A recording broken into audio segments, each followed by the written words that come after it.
And welcome into another edition of the Retirement Lifestyle Advocates Radio Show. I'm Jeremy Bolker, and we want to welcome in our longtime host of the program, frequent keynote speaker, four best-selling books out of the eight that he's written. Let's welcome in Dennis Tubergen to the program. We're so happy to have you along with us, Dennis, and of course, all the listeners out there listening all across the West Michigan area, Michigan, the United States, and even the world there too.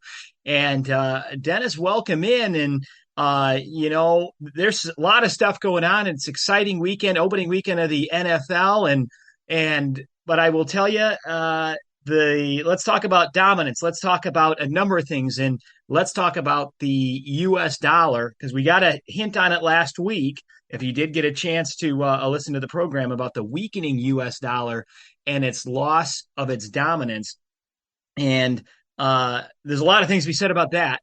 But now you tie it into the agricultural industry. And Dennis, if you could explain a little bit more about what is going on there. Yeah, well, Jeremy, thanks. Glad to have you back on the program again, and welcome everybody. And just a quick reminder, Jeremy, before I answer that question, we do have the September special report available. Listeners can get the special report as well as bonus information by visiting the website requestyourreport.com. Requestyourreport.com is the website. The September report is all about the forecast that I have for the economy and the investing markets. And in the report, I also enlist the help of four other experts to talk to them about what they expect. And we'll talk about this more in the last segment of today's program. But to get the September 2023 special report free and no further obligation, just go to requestyourreport.com. Now, Jeremy, to get back to your question, it's not any secret to longtime listeners that the BRICS countries, and that is an acronym that stands for Brazil, Russia, India, China, and South Africa, they held their conference recently in August, and they've admitted 6 new countries to that coalition, with 3 of them being oil-producing countries. This means that we have about half of the world's oil production now that will be part of BRICS, which, as we'll talk about today on the program with my special guest, John Rubino, in the next couple segments, they're really an anti-dollar coalition. So as far as agriculture goes, there is now the U.S. being a big agricultural export country is now no longer in first place when it comes to exporting corn. Brazil, again, a member of the BRICS coalition, is now the world's top corn supplier. So in 2023, this harvest year, the U.S. will account for about 23% of global corn exports. Brazil now will be at 32%. And we also have now the U.S. no longer leading in soybean and wheat exports. Now, what's really, really driving this is who is China buying their ag products from? So China really has said, okay, we're going to buy more from Brazil and less from the United States. In fact, China signed a deal with Brazil last year to increase grain purchases, and that's exactly what they're doing. And this has to do with a couple things. One, as you said, the U.S. dollar is losing dominance. The U.S. dollar doesn't buy what it used to because of how many that have been printed. But secondly, and maybe even more importantly, the U.S. dollar has been weaponized. If the U.S. doesn't like what a country is doing, we often weaponize the dollar being the reserve currency. We have the ability to do that. And China now is hedging their bets. That's, over 1 billion people, and they're buying more ag products from Brazil than they are to the U.S. This will likely impact maybe American farmers' income as well. And so, Dennis, with that in mind, too, it's not just the U.S. losing its dominance as far as the dollars, but also obviously corn production, as you just had mentioned. And now part of this, Dennis, is not just because we're hearing the rumors of Chinese companies trying to buy up U.S. farms. Is that part of this equation as well? Well, I think, Jeremy, it goes a little bit maybe deeper than that. I think it has to do with the fact that Every currency in the world is a fiat currency. So fundamentally speaking, there's no currency backed by anything anymore. And you have also, as I say, the weaponization of the dollar. So just a couple quick examples. Argentina recently made a decision to make a payment to the International Monetary Fund, which is the central bank of all central banks. They decided to make the payment in the Chinese currency, in renminbi, rather than U.S. dollars. Bangladesh now is using the renminbi as opposed to the U.S. dollar. China has their own, as I mentioned, bilateral trade agreement with Brazil. They bypass the dollar in those trades. India and Russia have their own bilateral agreements. So basically, you're seeing countries around the world develop alternatives to the dollar. They're not completely abandoning the dollar, but this is certainly affecting the dominance of the dollar, and it will likely mean more inflation here. Now that trend's also apparent when looking at like long bonds, and that's a lot for me to understand right there. But explain what that means. Well, Jeremy, for years and years, you would put your money in U.S. government bonds, and you would say, I'm going to get whatever the interest rate is, I'm going to get some return, but I'm not going to lose money. My money is going to be safe. Well, if you take a look at what's happened to the U.S. government long bond, and that's typically defined by a 30-year bond, because the Fed has been increasing interest rates, that's the primary reason. But secondly, because there's not a big market for U.S. dollars, we have seen U.S. Treasury bonds fall in price from March of 2020 to the present time by 47%. So if you had a portfolio of U.S. government bonds 3 years ago, and that portfolio 3 years ago was worth $100,000, it's now worth $53,000. So that really gives a really good snapshot as to what's going on as far as the U.S. dollar and U.S. government bonds. And I take it it's probably not too good a news for people's IRAs and 401k plans too, as it can affect one can affect the other thing. Yeah, well, I think as far as an IRA or 401k is concerned, it's really important to think very seriously about diversifying from this typical 60-40 plan. And, a lot of 401k investors, a lot of IRA investors put 60% of their money in stocks. They put 40% in bonds, and they let it ride. They rebalance every now and then. But that particular portfolio has performed extremely poorly over the last couple of years. 2022, for example, saw interest rates go up. That means the value of bonds go down. It also saw stocks go down. So, the old correlation that when stocks go down, bonds go up and vice versa is now broken. So I think that we're living in a different world here. I don't think we're going to go back completely to the world we once had. And if you're going to be successful planning for retirement, you're going to need to use alternative strategies. And that's why we're offering the September 2023 special report. The report is titled Autumn Forecast for the Economy and Investing Markets. And when you go to requestyourreport.com, we'll not only send you the report, we will also send you a copy of the best-selling revenue sourcing book, as well as the little black book on Social Security maximization. So again, that website, requestyourreport.com, requestyourreport.com. I'll be back after these words with my special guest, Mr. John Rubino. Welcome back to RLA Radio. I'm your host, Dennis Tubergen. Joining me once again on today's program is Mr. John Rubino. If you're a longtime listener to RLA Radio, you recognize John as the co-author of the book, The Money Bubble, What to Do Before It Pops. That book was really a prophecy. I'd encourage you to pick it up. And you can read his work at rubino.substack.com. That's rubino.substack.com. I would encourage you to do that as well. And John, welcome back to the program. Hey, Dennis, good to be back. So, John, let's talk a little bit about the health of the U.S. economy to get started. It appears, as we've been talking about here on the program, that the American consumer has more credit card debt than ever.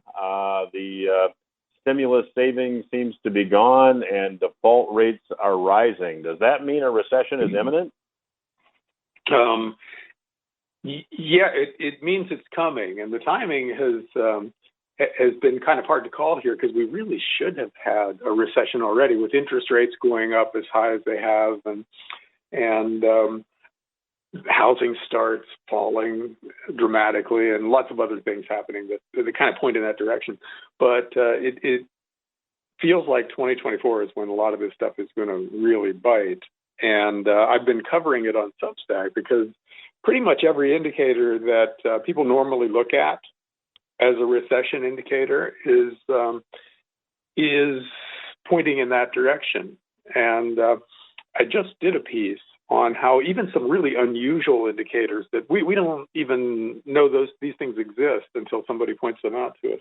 They're pointing in the same direction. So I'll tell you a couple of them now. There's 5 or 6 that I covered, but 2 interesting ones especially are the spread between mortgage rates and treasury yields. In other words, a 30-year mortgage versus a 30-year treasury bond. Now, those things constitute a spread where the mortgage rate is usually higher than the treasury bond yield. But the width of the spread tells you what people think of the economy. When the spread widens out, in other words, when mortgage rates are much higher than treasury yields, that means people are nervous in the financial markets about what's coming.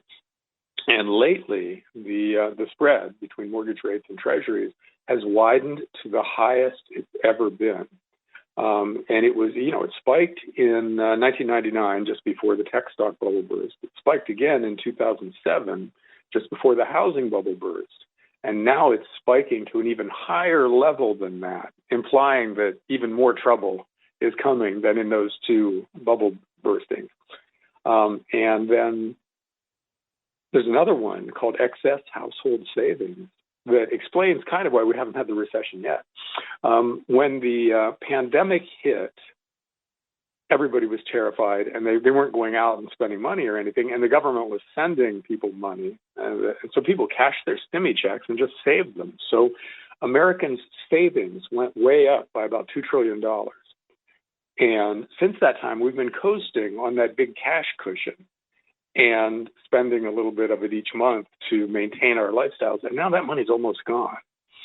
So just as the interest on student loan debt now has to be paid back again starting in October, people are basically out of money that they got and saved during the pandemic. So we've got these 2 things colliding here where our costs are going to go up, or at least anybody who has student loan debt, their costs are going to go up. And the money that we had saved over the past few years is basically gone too. So consumer spending is probably going to crater in 2024. And that normally brings on a recession. So we've got those 2 things, among many other things, pointing towards a big slowdown coming. And that normally, a slowdown like that normally coincides with an equities bear market. So stocks are probably going to tank when the economy slows down. So 2024 is looking kind of like the year 2000 or 2008. In other words, when everything rolls over and the financial markets are thrown into turmoil and people become terrified about the future. So John, you mentioned the spread between mortgage rates and the 30-year U.S. Treasury. And the spread now is wider than it was, I think you said, in 1999 and in 2007. In both of those instances, shortly after those dates you mentioned, we saw extreme declines in the equities markets. I mean, I think stocks dropped more than 50% in both of those instances. And you said now we even have a wider spread. So do you have are you so bold as to maybe have a forecast of where stocks go from here? Well, there's that old saying, pick a number or pick a date, but don't pick both. And that's good policy with the stock market because you never really know for sure. The future is inherently unknowable, but there are repeating patterns in life that give you hints about what's coming. And as you said, stocks crash in both of the times when that spread between mortgage rates and treasury yields was as high as it is, or when it spiked. They've never been as high as it is today. So that one indicator is implying a stock market crash commensurate with those two previous ones, and both of them were 50% down on the big indexes. I think the Nasdaq tech stocks fell even harder in the 2020 bursting of the tech stock bubble, and financial stocks fell even harder in 2008, 2009, because that was really a banking crisis. So it's possible that pockets of the stock market fall more than 50% if we have that recession and equities bear market. And this indicator is still a good picture of what's coming. So, John, you mentioned also that these student loan payments begin again in October, and I've read studies that have indicated that will be the equivalent of almost a $200 billion a year headwind to the U.S. economy. And when you start talking about consumers having the ability to spend, I have seen research that indicates that that's about 70% of the health of the U.S. economy is dependent upon you and I going out and spending money. So, it just seems like all these potential straws to break the camel's back are kind of coming at the same time. Yeah, they are, because interest rates have gone up, among other things. But rising interest rates makes everything tougher for people who need to borrow money, and that's most everybody these days. So, people are putting their day-to-day life on credit cards to an increasing extent now. Credit card debt has reached an all-time high, and the number of people who are carrying balances has reached an all-time high, which means there's a lot of people out there who have debt that is charging them 20% or more per year in interest. So that right there is a recipe for bankruptcy for a lot of people. And a lot of people who have student loans but aren't paying on those student loans yet are delinquent on their other debts, meaning that even without having to pay off these student loans, they can't cover the current debts that they've got. So when you dump student loan interest back onto those people, you're going to see an awful lot of people just start defaulting on things, especially credit cards, but also auto loans and mortgages and whatever else is out there. And that's the kind of thing that normally happens in a recession. So we shouldn't be surprised by it, but the numbers are so much bigger this time around that it's liable to happen on a bigger scale than anything we've seen before. And that makes it very hard to predict what's going to happen. When you've exceeded past levels of leverage, things get commensurately more dangerous and more unstable. And that's what we're looking at some point. And I think there's a very decent chance that, mortgage rates spiking as they have and credit card debt spiking as it has and student loan debt becoming payable again, all coming at once, is a recipe for a very tough 2024. And what that means is, one step beyond, there's a crisis coming, is the Fed capitulating and starting to ease interest rates again. So I think in the not too distant future, there's a Fed reversal coming, and we'll see them try to stop the bleeding by cutting interest rates and buying bonds again. In other words, going back to creating a lot of new currency and dumping it into the market. So we're going to see a very different world in the not too distant future here, because things are going to happen, and then the governments of the world are going to have to react to those things. So it's going to look more like 2008, 2009 than 2022 or 2023. Well, John, I was just going to ask you if you thought the Fed would reverse course, and you've stated that you believe they will. Doesn't that just feed the inflation monster again? And aren't we kind of in this vicious cycle at this point? Yeah, that's what happens when you borrow too much money. You get booms and busts of increasing amplitude, which require more and more new currency creation to prevent the busts from turning into, capital D depressions. And then that currency creation feeds inflation, which makes the next boom even bigger. So we're in that kind of a cycle. Now, eventually, we're going to get a boom that's so big that the resulting bust will be unfixable. And it's possible we're there now. It's possible that the everything bubble of the last 10 years is going to turn out to be something that you cannot fix with standard monetary policy. In other words, cutting interest rates and creating a lot of new currency. Because like you said, that will cause inflation to accelerate. And then once you've got inflation accelerating at the same time the economy is weak, you can't fix one without making the other worse. And it could be that we're in that kind of a box right now. And that's a very scary situation because it means there's no help available.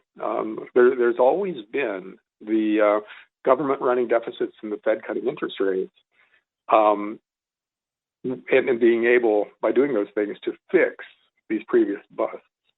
But it's possible that the bust that's coming is not fixable that way because we've got inflation looming out there. And so if you cut interest rates, that makes inflation pick up and the dollar crash, so you just can't do it. So we'll see. Eventually, that situation is coming, and it's possible that this is that situation. So we will see. But, one other thing that's really important on the inflation front to talk about is wage inflation now, because all of a sudden, unions who have been just, beaten into the ground by corporations in the last 30 or 40 years because of globalization. We've shipped all our good-paying factory jobs to other countries, and we basically abandoned a whole big section of the population. Well, we're bringing factories back, and there's a labor shortage generally right now, and that has given a lot more power to existing workers, and they're flexing those muscles. We're seeing labor disputes end with double-digit raises for the next 4 years. That's what happened in the airline industry just now. Pilots got 10% raises over the next 4 years for a total of 40% increase, and plus big benefits and things like that. And we just saw UPS drivers get a new labor contract that ends with them making, when you include benefits, a total of $170,000 a year. So we're seeing wages go way up, which is a form of inflation, which the Fed recognizes as inflation, and so it feels obligated to lean against that with higher interest rates. So unless that's going to change instantly in the next equities bear market, that's one of the things that prevents the Fed from being able to cut as aggressively as they would. So there's a lot of problems out there that don't seem easily fixable with our old tools, and that's the big issue. Will those tools work? And if they don't, what do we replace them with? It's not obvious that there's anything on the horizon that fixes things. Well, my guest today is Mr. John Rubino. You can read his work at rubino.substack.com. The website again, rubino.substack.com. I'll continue my conversation with John when RLA Radio returns. Stay with us. I'm Dennis Tubergen. You are listening to RLA Radio. I am chatting today with Mr. John Rubino. John is the co-author of the book, The Money Bubble, What to Do Before It Pops. This book has been out there for a few years, but very prophetic. I'd encourage you to pick it up. Very relevant today. And you can read his work at rubino.substack.com. That's rubino.substack.com. And John, as we finished up the last segment, you talked about the fact that UPS drivers are now making up to $170,000 a year. In fact, I've read that the new bait on dating sites is to tell the prospective datee, I guess if that's the term, that you're a UPS driver. That's garnering a lot of attention now. And you look at the UAW, their demands are a 46% raise over 4 years, and all that seemed unfathomable in the past. So, if the Fed goes back and says, okay, we're gonna reverse course, doesn't that create even a bigger set of problems? Well, it's liable to. If wages are rising really aggressively, then that's a form of inflation that the Fed recognizes as real. They don't think rising stock, bond, and real estate prices represent inflation, so they ignore those things. But let workers start being paid a little better, and the Fed snaps to attention and starts raising interest rates to prevent that from happening. That's just how our financial system works. It's skewed in favor of the very rich who own stocks, bonds, and real estate, and against the people who are paid by the very rich. So there's a very safe bet that the Fed is looking at today's labor deals and thinking, wow, this means we have to raise interest rates more and we have to keep them higher for longer. That's the new phrase, higher for longer, that they're using. And so that will keep them from easing as aggressively as they otherwise would, which will exacerbate the problem of high interest rates bankrupting a lot of borrowers. So we're in a box that doesn't appear to have a fix. And the solution for that for individuals is to be very defensive with your money going forward, because in 2000 and in 2008, 2009, the last thing you wanted to be was long equities. You lost a lot of money if you stayed with your old 60-40 kind of stock and bond portfolio back then. So I think that it makes a lot of sense to raise some cash now and to anticipate the Fed's aggressive easing at some point when they finally break down and start easing by owning real assets that the Fed and the other central banks can't just inflate away. So own some gold and silver. If you're able to buy some farmland or a homestead or something like that, those things have a lot of utility, so they'll hold their value. And look at energy assets that pay dividends. And we're going to be driving regardless. We're going to be heating our houses regardless, we hope, of the economic situation. And that means oil and natural gas retain their value. And something like uranium becomes more valuable as we shift back to nuclear, which a lot of countries are doing. So those are things that are defensive investments that will help you get through what's coming. But you probably don't want to be loaded up on tech stocks and other, richly valued financial-related assets, because those are the things that are going to get hurt in a really serious equities downturn.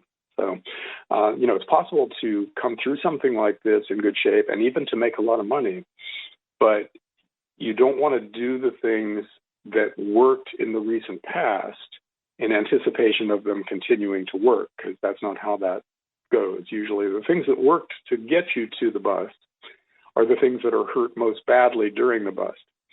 So a lot of people are going to have to change their perspectives about what kinds of things are good to be invested in. And if they don't, they'll very possibly suffer dramatically in what's coming. So, John, I want to shift gears if I could. I'd love the listeners to get your perspective on what just transpired at the recently completed BRICS summit in South Africa. There was a lot of talk leading up to the summit that the BRICS countries, Brazil, Russia, India, China, and South Africa, were going to roll out a gold-backed trade currency, which didn't seem to happen, but there were some interesting things that transpired. What are your big takeaways that you'd point out to the listeners from what happened at the BRICS conference recently? Yeah, that was actually kind of funny, because they threw out this idea ahead of time about maybe a gold-backed currency and had everybody all excited. And, everybody was watching for that during the meeting.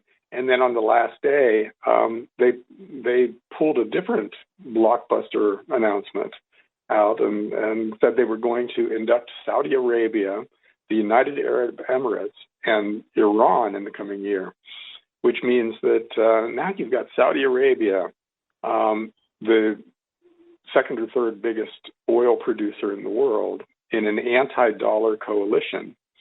And you've got the United Arab Emirates, which has a big military connection to the U.S. in kind of an anti-U.S.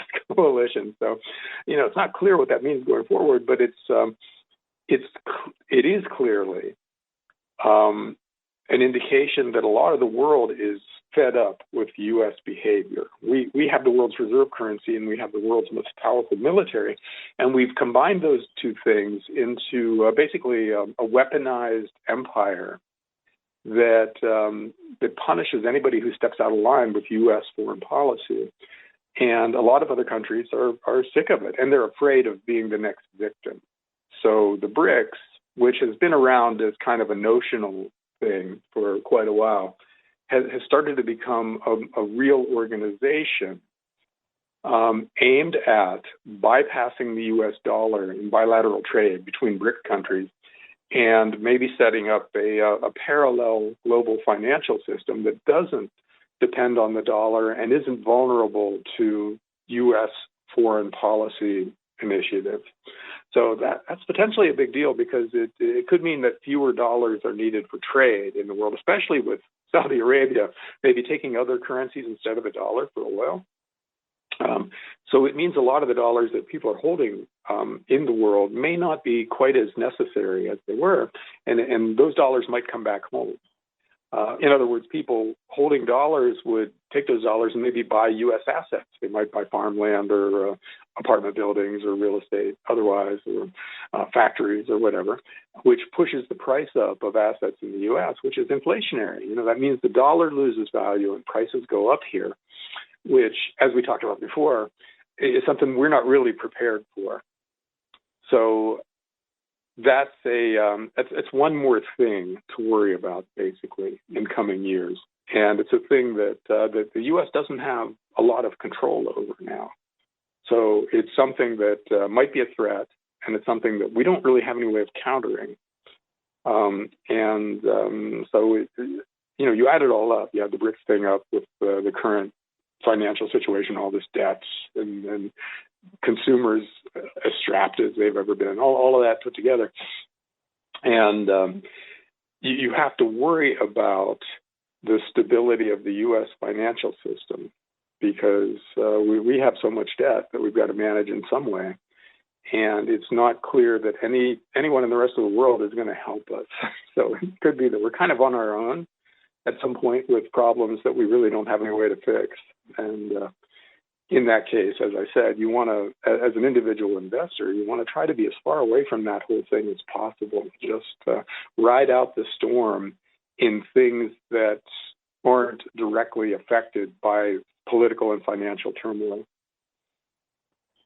So John, it just seems to me that this whole anti-dollar movement, although it has existed and been building really since quantitative easing started in earnest, but it seems like this is really accelerating at a pace that seems almost unreal. It almost seems surreal, I guess I should say, how quickly these developments are taking place. How long do you think it is before the U.S. dollar maybe becomes not the world reserve currency, and what would be the implications for our average listener? Well, I think we're a long way from the U.S. dollar losing its reserve currency status, but it could get some competition. And prices are set at the margin. So if the dollar, I think it's 55 or 60% right now, it represents that percentage of global reserve currency assets. In other words, that's what the central banks all own in their own balances to back up their own currencies. It's mostly dollars. Well, if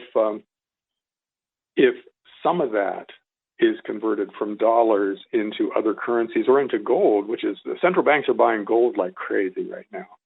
And I think they're using their dollars to do that. So let's say that process accelerates. At the margin, the dollar's exchange rate goes down. And that's inflationary for us. If the dollar loses value, that's the same thing as saying prices of things go up for Americans. So that, it doesn't necessarily happen overnight. It can be a trend that maybe inflects just a little bit, so it's moving slightly faster than it was in the past. And that might be enough to boost U.S. inflation rates to the point where we're in that box where we have to do something about inflation, but if we do something about inflation, we'll crash the leveraged speculating community and we'll have a gigantic financial crisis. And what do? We're in one of those situations that whatever we do is risking some really horrific result.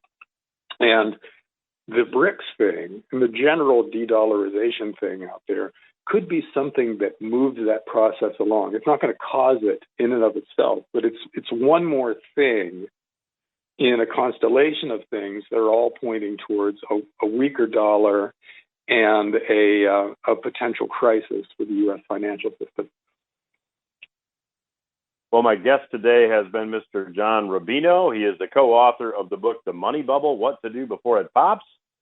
You can also read all of his work, and he is a prolific writer and commentator at rubino.substack.com. The website, again, is rubino.substack.com. John, amazing how quickly 25 minutes goes by when we start having a conversation. I really appreciate you joining us today, and I know the listeners do as well. Love to have you back down the road. So thank you again. Thanks, Dennis. Look forward to talking to you next time. We will return after these words.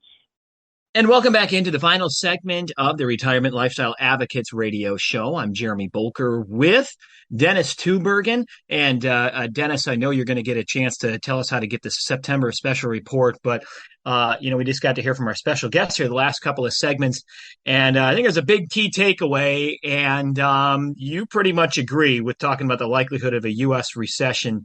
And if you could, I'd like to know a little bit more about what your thoughts are on this process and why. Well, I think, Jeremy, I believe we may already be in recession despite, what stocks have been doing. But I believe that when you just take a look at the U.S. consumer, which we talked about on last week's program, the U.S. consumer is stressed. We talked about that with John Rubino today. Secondly, when you take a look at the total level of debt that exists in the worldwide economy and in the U.S. economy, we are at all-time highs. We are at record levels. Worldwide, there's now $305 trillion worth of debt on public balance sheets and in the private sector. That's up from $100 trillion at the time of the financial crisis. So in the last 15 years, worldwide debt has tripled. So, Michael Oliver in this month's special report, which if you're just joining us, you can get that by visiting requestyourreport.com. He says it's going to be worse than a recession. His reasoning is in the special report. Dr. Gary Schilling, who was on the program here within the last month, pointed to the fact that we have an inverted yield curve, meaning that short-term interest rates are higher than long-term interest rates. That has always led to a recession. Dr. Schilling pointed out that when the Fed raises interest rates from an artificially low environment, that has always led to a recession. And when you couple that with the fact that the U.S. economy is 70% dependent on consumer spending and consumers are strapped with student loan payments starting again next month, that does not paint a pretty picture for the consumer spending dependent U.S. economy. Mm-hmm. And Dennis, quick, tell us about how to get that exact report, and we'll reference this again. But I think just go to requestyourreport.com, Jeremy, and we'll send the report as well as the revenue sourcing book, as well as the little black book on Social Security maximization. So let's tease the September report a little bit more, because you dive into the data from the most recent bull market and the stocks, compared to previous ones that you had just been discussing. And how would you say those compare, and how is this different right now? Why it's probably even a little more scary? Well, I think when you look at prior bull markets, and I guess as a backdrop to that, I mean, if you go back to 1971, when the dollar became a fiat currency, that's when the link between the dollar and gold was eliminated. It's very easy to make the case by just looking at a stock chart that we've had a series of booms and busts. We've had highs and lows, and each subsequent boom gets bigger, which means each subsequent bust gets bigger. So when you take a look at the increase in the price of the S&P 500 from 2009 to 2021, when it made its high, we had a 700% increase. Now, if you go all the way back to 1929, let's skip 71, let's go all the way back to 1929, you will not find a comparative bull market in terms of duration or in terms of percent gain. So we have just had the biggest bull market in history, not coincidentally, because interest rates were zero and the Fed was literally creating currency out of thin air.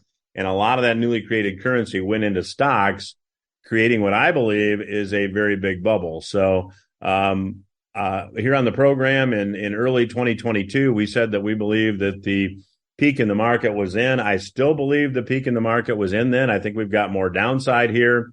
I would not be surprised to see another 40 to 50% downside here in stocks. Holy cow. Oy, oy, oy. Can you repeat that one more time? Because that is really significant. Yeah, I think we're looking at another 40 to 50% from here, and more wouldn't surprise me, Jeremy. I mean, if you look at when the tech stock bubble unwound, it was a little bit better than 50%. At the time of the financial crisis, it was a little bit better than 50%, and the bubble is way bigger now. So I think we're going to at least do what we saw before. So I would say 40 to 50% might even end up being conservative. More would not surprise me. A sure way to be wrong is to predict an exact bottom in the market or predict exactly when a market decline starts. But I believe that it is inevitable, and I believe 40 to 50% is going to be a conservative number. Well, and it all ties back into, again, being inflation, being the big economic story. And where would you say inflation is going to be going from here? Well, I'm not sure my news is any better for you. On the inflation Right. note, I would remind the listeners that if you've not gone to get a precious metals buyer's guide at plpmetals.com, you can do that. That's P as in Papa, L as in Lima, P as in Papa, and then metals, plpmetals.com. Just let us know where to mail that precious metals buyer's guide. We'll be very glad to do that. But ultimately, we cannot see, in my opinion, inflation under control until the federal government balances their budget. So let me just give you a really quick example in the time we have left. Let's say that, we have about $6 trillion in government spending this year. About $4 trillion of that will be funded through tax revenues. The other $2 trillion will just have to be created in order to spend it. If you create $2 trillion on a $25 trillion economy, that is 8%. So that's an 8% inflation rate because you're just creating currency to be able to afford the spending. So I believe that we're going to see inflation continue, and I believe at the same time we're going to see economic contraction.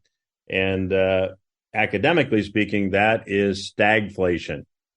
So I would advise listeners, Jeremy, to just get the information that we're offering on today's program. It's the September special report. That's the autumn forecast for the economy and investing markets.